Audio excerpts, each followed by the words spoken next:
Good afternoon, dear students. In this video lecture, I will be discussing the very first chapter of geometry, that is quadrilaterals.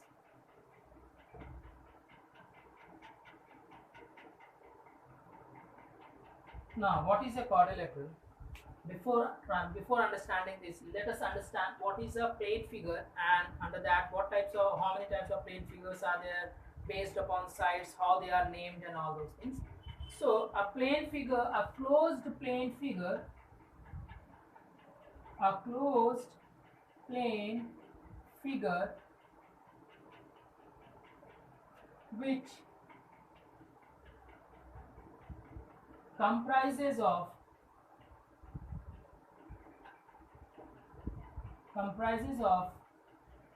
line segments is called polygon. What is the meaning? Means if I have a figure, so this is not a line segment, right? It is having a curve. Line segment means a particular line. When we are having a cut from there, this is a line, and from there a small portion has been taken out, then it's called line segment. That means it will have a vertex. Here I don't see any vertex, so this is not a polygon. Now a polygon means like this is one line segment AB, this is C, this is D, E and F. All these are line segments. When they are joined together and when they form a closed figure, then it is called as a polygon. Now depending upon the number of sides, depending upon the number of sides, the polygons are named with the different types. Like if a polygon is having 3 sides, then it is called as triangle. Tri means 3. Now if it has 4 sides, then it will be called as quadrilaterals. Quad means 4. When it has 5 sides, then it is called pentagon. When it has 6 sides, then it is called hexagon. When it has 7 sides, septagon, heptagon, octa, nano, decagon and all those things. So all of us know all these things. I hope all of you all must be knowing all this, that what is a polygon, and depending upon the number of sides, we have different names. Now one more thing, if a figure is having 4 sides, then it is called as quadrilateral. Okay.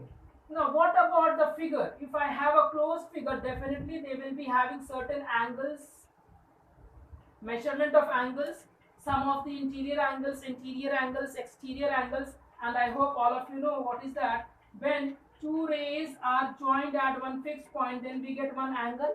So same is the case with this figure also. If I see, this is called as the interior angle. The angles formed inside the closed figure is said to be interior angle. The angle which is formed outside is called exterior angle, right? So this is interior angle, this is exterior angle. Now sum of all the interior angles is decided by the formula 2n minus 4. 2n minus 4 into 90 degrees. Suppose n is equal to 1, then how much will be the value? If n is equal to 1, negative side we will have. So 2, in case of triangle, 2 into 3 minus 4 multiplied with 90, I forgot. So 90, 2 3s are 6 minus 4 is 2, 2 into 90. That means sum of all the angles of a triangle is equal to 180. That we know from our childhood, from our 5th, 6th class onwards, we have already seen that sum of all the angles is equal to 180. So from where this formula we got from 2n minus 4 into 90 is equal to sum of all the interior angles. Now in case of this quadrilaterals, figure having 4 sides, so it will be like 2n minus 4 into 90. This is sum of all the interior angles. So 2 into 4 minus 4 into 90, that means 4 2 8 minus 4 is 4. 4 into 90, that is 360 degree. So sum of all the angles of a quadrilateral is always 360 degree. Sum of all the angles of a triangle, interior angles of a triangle is equal to 180 degree. Same way, if we will calculate about pentagon also, hexagon also, in place of n, we will be writing the number of sides. N represents the number of sides. Now, so we are not going in much detail about the polygons. Specifically, we have to study in this particular lecture about quadrilaterals. So, what is a quadrilateral? A quadrilateral is a plane figure bounded by 4 line segments, and the sum of all the interior angles is equal to 360 degree. Then what about the exterior angles? Exterior angles plus interior angle, exterior angle plus interior angle is equal to 360 degree, right? All of us know that it will form a complete circle, it will form a complete circle, so it will have a complex figure, complex angle, so it will be equal to 360 degree. That much we know. Now, one more thing, what about a concave and convex polygon? Concave and convex polygon. So let us first understand what is convex polygon.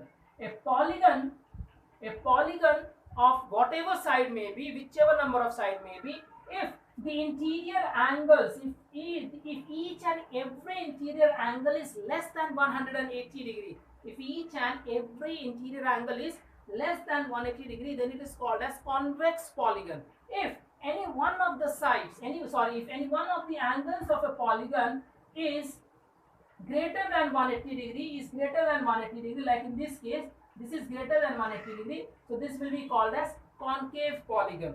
So in a figure, in a polygon, if any one of the angle is greater than 180 degree, it will be called as concave polygon. If all the interior angles, are less than 180 degree, then it will be called as convex polygon. Now, so I hope this much idea is enough for calculating exercise 1A, that all the interior angles will be equal to 360 degree in case of quadrilateral. If interior angles are less than 180 degree, it is called as convex polygon. If interior angle is greater than 180 degree, it will be called as concave polygon. Number of sides decides that the name of the polygon. Then we have the formula to calculate the sum of all the interior angles will be equal to 2n minus 4 into 90, where n is equal to number of sides. Now, I will be discussing some of the properties of quadrilateral. Before that, let me clean the board. Now, till now we have seen what is a quadrilateral having 4 sides, okay? Okay, this is my 4-side figure. Now, how to name this? Because everything on this earth should have a name. Like we call this as a board, we call this as a marker. So likewise, this side, this figure should also have a name. Now, how to give the name?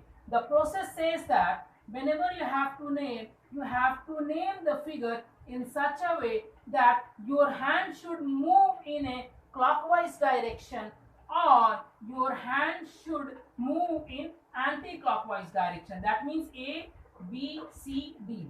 That cyclic way we should follow. A, the next vertex will be called as B, next vertex C, fourth vertex D. Or A, B, C, D. Anti-clockwise or clockwise. The movement is like in the form of clock, that is why it is called clockwise and anti-clockwise. If I have a figure, I cannot write like this A, B, C, D. This will be called incorrect method of writing the name of a quadrilateral. So we should never write in this way. We should always write in a cyclic way or anti-cyclic way, in this way, anti-clockwise or clockwise. Now, these two sides are called adjacent sides. Why they are called adjacent sides? Because they share the same vertex. Now, this angle and this angle will be called as adjacent angle. This angle and this angle will be called as adjacent angle. Whereas this angle and this angle will be called as opposite angle. These opposite to each other. One is facing towards the other. That is why it is called opposite angle. This angle will be called as opposite angle. While these two angles will be called adjacent to each other. These two angles will be called as adjacent to each other. These two angles will be called as adjacent to each other. Now, so this is the way we have differentiated the different types of angles and different types of sides.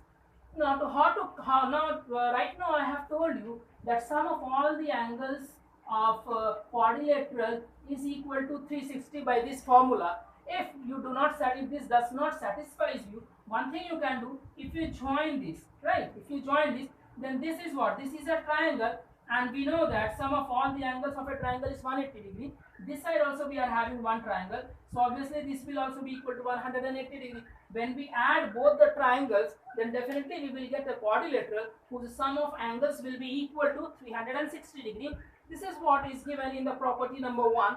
of your textbook. Now second property, if we see second property, though it is not given here directly, we have like we have to calculate the numerical problems. So other properties can be said like sum of interior angle, this angle plus this angle will always be equal to 360 degree because it is a complete angle. Now based upon this, we have different sets of angles. We have to find out the values. Like question number 1 says fill in the blanks. I hope you all can do that. Then we have question number 2 also, name the adjacent sides and all. Number 3, that they are in certain angles, find the fourth angle. The fourth angle you will assume x and then equal to 360. Now the question is like question number 4 I would like to solve like 1:2:3:4.